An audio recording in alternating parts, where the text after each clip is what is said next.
We are back with the wonderful and cognitively powerful Professor William Gumede. We were asking just now about a lesson for global leaders, or for any leaders for that matter of fact, that they could glean out of this book. Mm-hmm. Let's talk about younger people. You're a professor at a leading university, and you deal with a lot of young thinkers and a lot of young intellectuals. Mm-hmm. For people that don't have a lot of life experience, like your first year students, what is one lesson or maybe even one single chapter from this book that you would like to give them that you think would have the most positive impact on them throughout the rest of their lives? I think this is the first thing for me is for young people to read widely. I mean, that's just the start. I mean, from a South African point of view, I mean, we're the worst readers in the world, possibly. And the interesting thing is the countries that innovate, that have been innovating during great disruptions, the countries that read. If you think about the Japanese, I mean, there's a reading culture, or Singapore, and they created a reading culture, the same with South Korea. So you can actually see the countries that have done very, very well. And I mean, I did some research, and I wrote a paper on reading in the countries that innovated since the Second World War. So the first thing is I would, if you're young, to read, and to read widely, to read outside your comfort zone, and to read across disciplines. I mean, the exciting thing about this book is across discipline, from tech to philosophy, to medicine, to economics. I mean, and that's very, very important.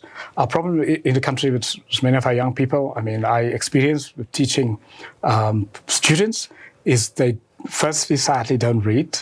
They only read the text, and I don't want my presentation. So that's the first. So to navigate this world of artificial intelligence, I think one of the things at the individual level, but also at a country level, is the people who read widely. That's very, very. It's very, very important, and I think that's why this is such a wonderful book, because you can see it's wide reading and it's wide knowledge. I don't know how they even achieved it. So for me, that's really is the start. I mean, one of the people I admire a lot is Warren Buffett, and I mean, and he says he reads every day. He tries. He finishes a couple of books a week, and I mean, how is that possible? And so on. But if you look at a cross-section of books, is to read widely, from economics to science and so on. I think that's very important. And for me, that is what comes out very clear in this book, because it takes it's a panoramic view, and you can only have a panoramic view if you read very widely. And that's very, very important, because for our society, it's not only just for individual advancement that people need to read widely, but for society's future, because you can't innovate without having broad knowledge. Yes. You can't. I mean, you can't innovate. I mean, that's a problem. For example, I mean, I'm going to take you back to the politics. Of the ANC, is the political party.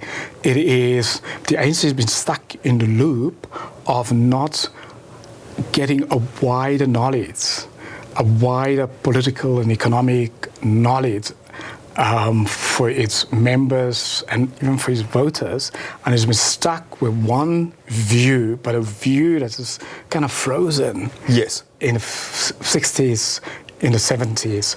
I mean, again, if you take it into the business side, to innovate in the business side, you kind of have to be curious. To innovate and lead well. You have to be curious. And one of the things that we need to innovate as a country, if we want to get out of this, if we want to thrive out of this great disruption, is we need to make things, we need to manufacture things for ourselves, but for the world. Because when you manufacture things, you need to learn new things. You think of the Japanese, they built cars after the Second World War when they never built cars before. So during that process, a whole society learn and innovate, and then when you build, manufacture things, and you go sell it into another market, and you have to understand those other markets. There's sort of a great learning. Now, one of the things that has happened to our society, we've been deindustrializing. Yes, of course. And so on. And we've been deindustrializing because we've been unable to innovate. We haven't been able to come up with new ideas. We've been stuck in the old ideas, outdated ideas. We haven't read. Yes. Yeah. I think this book does incredibly well to capture the concept of polymath leadership and the importance of polymath leadership. That, if I can say, I've only met Robin a couple of times. I know David Buckham very well, and both of them are polymaths. They read themselves very broadly, and they are both interested in many facets of society. They're always keeping up to date with these, and that is reflected in the book. And earlier on, you were talking about a golden thread running through the book, and when I initially heard the concept of the book, when they told me that they're going to marry philosophy and science and religion and all these diverse ideas into a single tapestry, in my mind, I thought to myself, this read is going to be a mess. I'll just be honest with you. And I cannot tell you how pleasantly surprised I was in the book, how neat and beautiful the weave of the tapestry was, that all of these ideas started intersecting into one golden thread, just an incredible achievement on the part of the authors and the team that crafted the book. But it feeds back again into this idea that to be a true leader in the contemporary sense, you need to be a polymath. You need to understand the world from a very broad set of perspectives. And I think the book really does that justice. No, absolutely. I mean, I have actually presided about leadership because, I teach and I've taught members of parliament, all members of parliament. I ran a program for a decade. I've actually just decided to retire from the program because I can't deal anymore with a lack of curiosity and a lack of reading from our elected politicians. And I've also taught a program for many years for members of parliament up to British Commonwealth, so much wider, India, Canada, Australia, where if I compare them with the South African equivalents, I mean, you can see the countries are doing very, very well, is where you have your average member of parliament, your average political leader are much more widely read and widely travelled. Not only widely travelled in the world, but in their own countries also. Yes. And what saddens me is that in South Africa, many of our political leaders do not read. They do not travel in their own country and engage with their own country. This is the world's most diverse society, but they don't engage with the diversity of the country. I mean, we've got national leaders that you would think that they've only lives in the village where they come from because their thinking is still based on that village, based on that little community they come from. Their worldview is of that little village. Yes. Despite the fact that they're sitting in a leading political parties in this diverse society, it's incredibly diverse society, and this diverse world. Yes. It's almost painful to see. And I've often seen it online, and I think for me it's been very heartbreaking to see on online platforms young people who engage and you say, well, you're young, you can't have this village view of the world.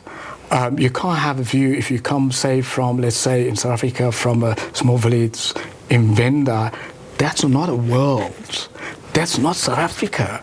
South Africa is bigger, as diverse, and the world is bigger. And then that is why polymaths, leaders, so I think, during periods of great disruption, and it comes out from the book, so the societies that turn around, that are able to thrive, is the quality of the leadership. And a very big part of the quality of the leadership, if you have leadership with a bigger view of the world, well-read leadership, and leadership that understand complexity.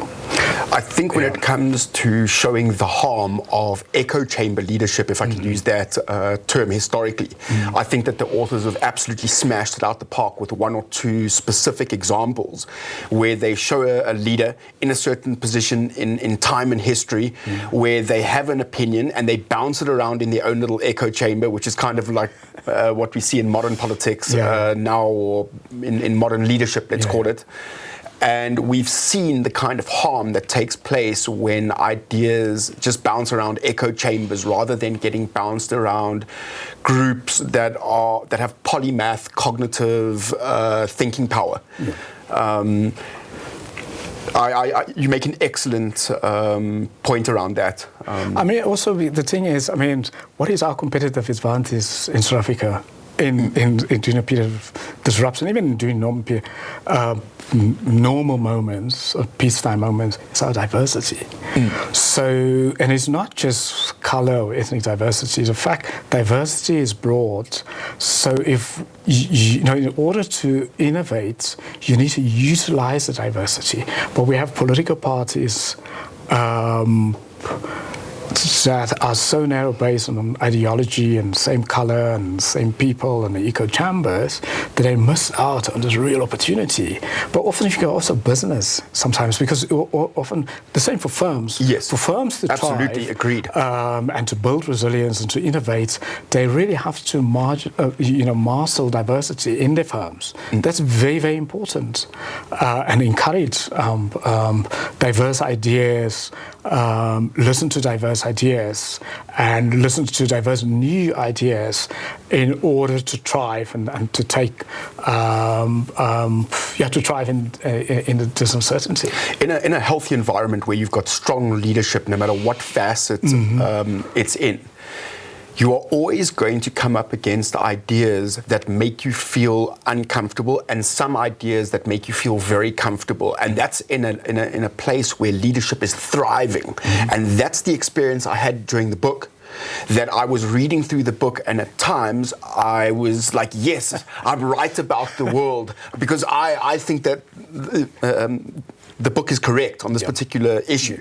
And there was times where I was so deeply challenged morally, ethically, challenged just in terms of my knowledge base. And that is why I enjoyed the journey of this book so much, because I had to go through this roller coaster of, yes, I'm right. Oh, wait, you missed the point. Yes, I'm right. Oh, wait, you missed the point. And I thoroughly enjoyed that up and down. Yeah. You know, so, I mean, disruptions cause discomfort. And if leaders, when they feel the discomfort and societies feel the discomfort, if they try to go to sort of fundamentalism and totalitarianism ideas or strongman leader type of views in a discomfort, that's actually when things go pear-shaped. So we strong leaders feel at ease with the discomfort, use the discomfort as a challenge to innovate, because you can, discomfort can either help you to innovate and to imagine, or it can take you back to the old ideas and the old ways of doing. And so now we don't want that kind of leadership. We want leadership, innovative leadership that actually live with the discomfort and use the discomfort to come up with new ideas and new ways of doing. There's a way to harness and innovate good leadership, and it's quite well known. It's almost a science. If you go to any of the big universities, you can speak to professors of leadership, and they'll tell you what harnesses innovation and what kills innovation. And I certainly think that we have moved away from the kind of thinking that broadly nurtures innovation in South Africa, as you've mentioned. And I think what this book does in its attempt to act as a bastion of information is it helps to re-entrench that desire for knowledge, that desire to learn, that desire to engage in debate and not be pinned down to any one idea. It's a curiosity. is at the heart of it. We have to be curious in order to innovate, whether you're in business or in politics or even, in one's career, the curiosity. And that is why reading is so important, because, it helps stimulate. And it's just not reading for it, but, to read why, to read about the new trends, to read about the past, but not to read in an ideological way, to read broadly, and to be curious. And you can see out of this book, clearly, to put this book together, the authors are curious. This is curious. Curiosity. Why did things happen in a certain way? To try to explain it is a curiosity. And it is that's very, very important to have. And I think curiosity is very important in this great disruption, and curiosity to think of many alternative ways of responding. And that's going to be very, very important. This book drove my personal curiosity on so many issues. It drove me to get a little bit more information around religion, around science, around physics, geopolitics, just so many different things. The book forced me to really think deeply about the way that I saw history and how decisions made historically impact us today, both negatively and positively. So for me, the book, it really nurtured my own personal thought process. If you bumped into an old friend in exclusive books next week, and he said to you, Prof. Gumede, I'm looking for a great book to read, and you would obviously recommend this one, what would you tell him if you just had 30, 40 seconds in passing just to see an old friend and you were trying to convince him to read this book? What would you tell him? For me, it would be just to say, in terms of why is it important, it's written very well, number one. Number two, it is structured in a very innovative way. But I think the core issue is it's the right moment, it's at the right time. We are now living in a moment of great disruption. People are anxious, uncertain, confused, frightened. Many people are frightened by all of the changes around ourselves. But it is very, very important to look back at how other societies dealt with disruption. Because, yes, for us, this is a really big, scary disruption. But in other moments in time in the past, they also had scary disruptions. Some societies came out of it very well because they innovated, they were curious, and so on. And I think there's some wonderful lessons of looking back at the societies that done very well during past disruptions, and the societies have done very, very badly. So, that's what I would say. Well, here's a book. And then, just the fact of we in a moment where the global order is changing, or rather, let's put it under stress.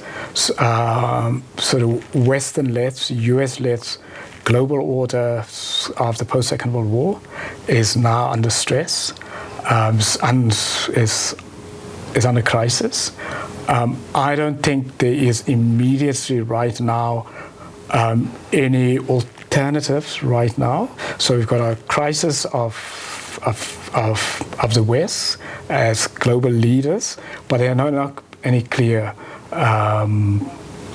alternatives. The Chinese and the Russians are trying to offer alternative leadership, but when you look at China, it's a communist-based society. Yes, they are innovating, but they're innovating in a totalitarian way. At the cost of human rights. Yeah, absolutely. And is that where we want to be? No, that's not where we want to be. And then if you look at Russia, they're not they're in a war, and they're not innovating. Yeah, Russia's been battling to innovate since the breakdown of the Cold War. And so on. And I think there's something about the book is it reinforces, I think, although it doesn't state it very clearly, the opportunities. I think even the book, the fact that the book is there and the book has been written, comes at a moment of opportunity, because we've got an intellectual opportunity in South Africa, in this intellectual vacuum of, the sort of declining West, that we as a country can actually provide answers, intellectual answers, to some of the big issues in the world. But we won't be able to provide intellectual answers and intellectual leadership unless we know history. And it's not only Western history, obviously, our own history, developing country history. And we can't do that unless we're curious and we read wildly and we're open to new ideas. That's really important. Open to new ideas, open to be uncomfortable and to be in discomfort. Yeah, no, I agree. And I did have to do that during the book. I had to really dig deep within myself and find comfort in my discomfort, if that makes any sense, especially during certain chapters. There is no human being in the world that is going to read this book that's going to go through the entire thing without challenging themselves personally. You are going to find places in this book where you're going to have to dig deep within yourself to really see and understand how you view the world. Personally, for me, was always important as a person that engaged with young people is the idea of lifelong learning. We talk about curiosity, about reading and reading widely, going outside one's comfort zone, engaging with the diversity of society, engaging with the trends, the new trends, technological trends, engaging with, holistically with the world, not in a village, narrow view. But an important part of that is also the idea of lifelong learning, which is very, very important. And I'll be amiss as an academic not to say that. Yes. And reading is part of that lifelong learning. I mean, it's because lifelong learning is not just, you can register at university, but reading widely is part of lifelong learning and skilling. In fact, I'm overjoyed that you liked the book. I had a feeling that it would be within your wheelhouse and that it would be an enjoyable read, because I certainly enjoyed it. And I must say that it's quite a relief that you did, in fact, because I'm not not an idiot. You pressurized me to. It's like, oh no, it's not going to be. It's not too long. Now that we've got the good interview, we can stop sending the debt collectors after you. But I just want to thank you for engaging with us during this process. You are certainly a bastion of light in South Africa's thought vacuum, and I think you've just had a beautiful analysis of the book. Your front cover quote was absolutely amazing, and I know that the authors enjoyed that very much. We've come to the end of our interview, and before we do, I always give the guest one last shot. You get to have the last punch. If you'd like to have any one last say, not even necessarily about the book, maybe you'd like to say something about history or contemporary leadership or education or something that's just within your wheelhouse. If it relates to the book, that's fantastic. If not, this is your free punch. For me, just to say, this great disruption is the opportunity. So we have to have an opportunity mindset as individuals, collectively as a nation. What are the opportunities? Rather than be frightened, to look at the opportunities. And it's also very important to understand that, yes, this is a frightening moment of uncertainty, but other societies and other times, as this book shows, were also at moments like that. But the societies have done very well. They've looked at the opportunities. They try to innovate. They collaborate. They took a partnership, a collaborative approach. And that's going to be very, very important as South Africans. We have to use our diversity. In fact, that's going to be our strength during this moment of great uncertainty. How do we partner? But I think we have to tell ourselves we have to do things differently. We can't go back on failed ideologies that failed in other places, in other countries. There's not going to be like one silver bullet. There's not going to be like great truths, not going to take us, and great leaders, big companies. We can't go that way. And, autocratic leadership is not going to take us there where we want to be, to prosperity. But what we have to hold on is our constitution to kind of guide us, and then our diversity, and then to collaborate and work together. And I think that's, and look for the opportunities, but we have to look for the opportunities together. No one single individual will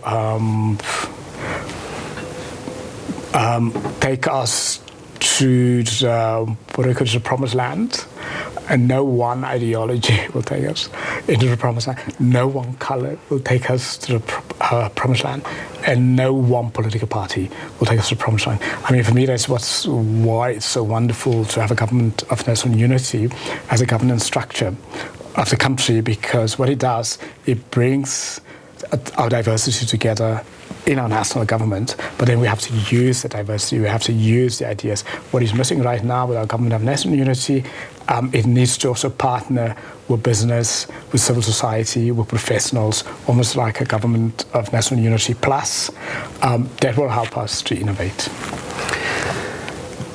You have been absolutely amazing. On behalf of Monocle Solutions, on behalf of David Buckham, Robin, Stephen, everybody else that's been involved in this process, I just want to thank you for your time, your consideration. You are a very well-loved voice of reason in an otherwise quite chaotic melee of voices. Thank you very much for your time and your consideration, and we look forward to having you here again at Monocle Solutions in the Mark Tower, Sandton, Johannesburg.